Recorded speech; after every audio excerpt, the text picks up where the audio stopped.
કોળી સમાજનું ગૌરવ અને માંગરોળ તાલુકાના ચંદવાડા ગામના વતની સ્વર્ગસ્થ શ્રીમતી નીતાબેન હરસુખભાઈ રાઠોડનું નિધન થયું છે।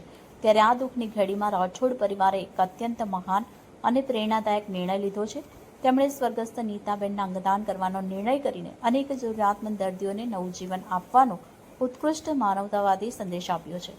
આ કાર્ય માત્ર સમાજ માટે જ નહીં પરંતુ સમગ્ર ગુજરાત માટે એક આશીર્વાદરૂપ પગલું છે।